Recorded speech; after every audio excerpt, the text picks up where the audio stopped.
ton défaut doit être pour toi un avantage pour que tes enfants, tes arrière-enfants, les autres personnes ne vivent plus ce que toi, tu as vécu. Oh, parce que je vais te dire une chose. Quel que soit ce que Dieu t'a donné, il y a toujours quelque chose de bien en cela. Alléluia. Si Dieu t'a donné un père qui n'est pas nanti, parce qu'il a mis quelque chose de grand pour toi, à partir de la pauvreté de ton père, tu deviens riche. À partir de la grâce, c'est un temps de faveur. Un temps où tu ne mérites rien, mais où Dieu lui-même te donne. De cette année, tu dois noter cette date. Parce que cette date-là, ce serait une date particulière. Le thème d'aujourd'hui, que fais-tu du temps de ta grâce? Ou que fais-tu au temps de ta grâce? Que fais-tu, mon frère? Que fais-tu, ma soeur, à ce temps-là de grâce? Il y a un temps de grâce pour chacun de nous. Un temps de grâce pour toi et moi. La grâce, c'est un temps de faveur. Un temps où tu ne mérites rien, mais où Dieu lui-même te donne. Où Dieu lui-même est à l'origine de ce qu'il t'a donné. Qu'est-ce que tu as que Dieu ne t'a pas donné? Tes yeux viennent de Dieu. Ta tête vient de Dieu. Tes membres viennent de Dieu. Ton intelligence vient de Dieu. Qu'est-ce que tu as que Dieu ne t'a pas donné? Mais que fais-tu avec cette grâce? Que fais-tu à ce temps? Vous savez, le temps est très précieux. Chaque jour, chaque seconde, chaque minute, chaque heure, chaque semaine, chaque année, il y a toujours quelque chose que Dieu te donne, que tu dois utiliser avec intelligence. C'est le temps de grâce. Il y a des gens aujourd'hui qui sont au lit de l'hôpital et qui sont en train de réfléchir. Qu'est-ce que je vais devenir après ma mort? Qu'est-ce qui va se passer après ma mort? Pendant qu'il est en train de temps de douleur, il est en train de voir la mort venir. Mais il se pose beaucoup de questions. Quand j'étais dans la rue, quand j'étais à la maison, quand j'avais le temps pour marcher, qu'est-ce que je faisais? C'est ce qu'on appelle le temps de grâce. C'est pourquoi je te pose cette question-là. Toi qui as encore la force. Toi qui as encore la force. La question que je te pose, que fais-tu au temps de grâce?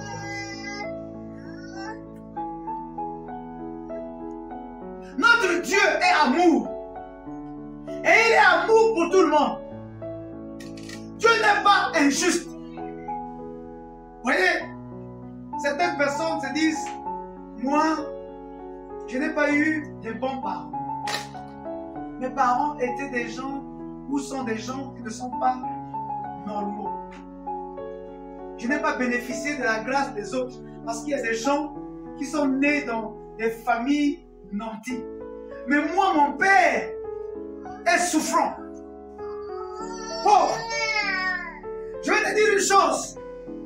Quel que soit ce que Dieu t'a donné, il y a toujours quelque chose de bien en cela. Alléluia. Si Dieu t'a donné un père qui n'est pas nanti, parce qu'il a mis quelque chose de grand pour toi, à partir de la pauvreté de ton père, tu deviens riche. À partir de la pauvreté de ton père, il t'a donné quelque chose qui fait de toi que tu sois grand.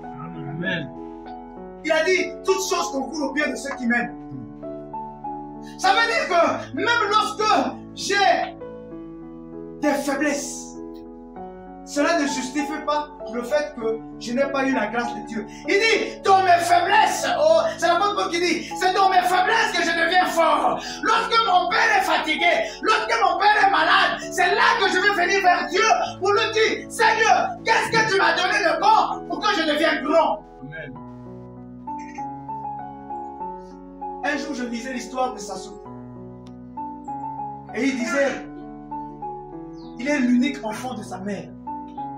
Il n'y en avait pas 2, il n'y en avait pas 3, il n'y en avait pas 4, mais il est l'unique. Et sa mère l'enchérissait depuis l'enfance. Et si je perds cet enfant-là, qui serais-je? La mère prenait l'enfant. Il dit, cet enfant-là, c'est mon Dieu, mon petit Dieu. Je dois l'adorer, je dois l'aimer, je dois le chérir. Et oui, il avait raison. Parce qu'en fait, elle savait que même si je n'ai pas beaucoup d'enfants, mais l'unique enfant que Dieu m'a donné est plus que 1000 enfants. Si je peux bien l'entretenir, je vais te dire quelque chose. C'est que Dieu t'a donné. Si tu entretiens ça bien, ça va se multiplier et ça va devenir beaucoup. Amen. Un seul enfant, aujourd'hui, il est devenu président de la République et beaucoup de gens courent derrière lui. Un seul enfant, beaucoup de gens tirent profit de sa soeur. Il y a des gens qui veulent, même quand ils ne sont pas parents, à la maman là, ils créent la parenté. Mais la maman, moi, même si tu ne connaissais pas cette femme, tu viens au non, je suis le neveu, la nièce du neveu, de nièce, de moi Ibarra, pour qu'on te trouve une place. Pourquoi? Parce que l'enfant a maintenant de la valeur. Mais l'enfant qui a de la valeur, il a été un enfant qui a eu des difficultés. J'ai lu cette histoire, ça se dit, je marchais des longues distances avec le manioc. Vous ne connaissez pas l'histoire.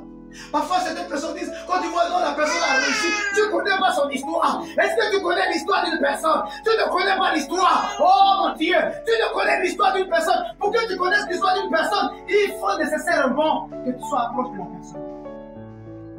Vous savez, moi quand j'étais enfant, tu ne peux pas le savoir. Quand j'étais enfant, au CE1, je prenais la cuvette de manioc, je mets sous la tête. Je partais au marché. Je suis là assis, en train de vendre. Quand les gens me regardent, ils ne peuvent pas imaginer ça. Le manioc sur la tête. Ce que vous voyez les gens vendre là, moi je l'ai fait. Si je peux faire ça à mon enfant, elle sera étrangère.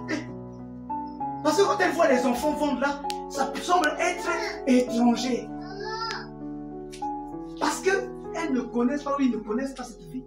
Mais moi, je suis un homme. Celles qui le font, ce sont des filles. Moi, je suis un homme. Un garçon, à cet âge-là, je prends le manioc, je mets sur la tête, je fais cela. Mais je vais te dire une chose, c'était ma bénédiction que je manifestais là. Je partais là, parce que Dieu devait m'utiliser pour que je sois gloire. Pourquoi? Parce que ce que je faisais là, ça m'inspirait quelque chose. Si je fais ça, mes enfants ne doivent plus vivre. Ton défaut doit être pour toi un avantage pour que tes enfants, tes arrière-enfants, les autres personnes ne vivent plus ce que toi, tu as vécu. Parce que celui qui pense que non, lorsqu'on t'a fait quelque chose et que tu as eu des défauts et que les autres vont vivre pire que toi, tu es méchant, tu n'es pas bien. Tu dois savoir, lorsque tu as fait quelque chose, si ce n'était pas bon pour toi, ça veut dire que ce n'est pas bon pour tes enfants, ce n'est pas bon pour les autres, tu dois changer. Que fais-tu? Temps de grâce.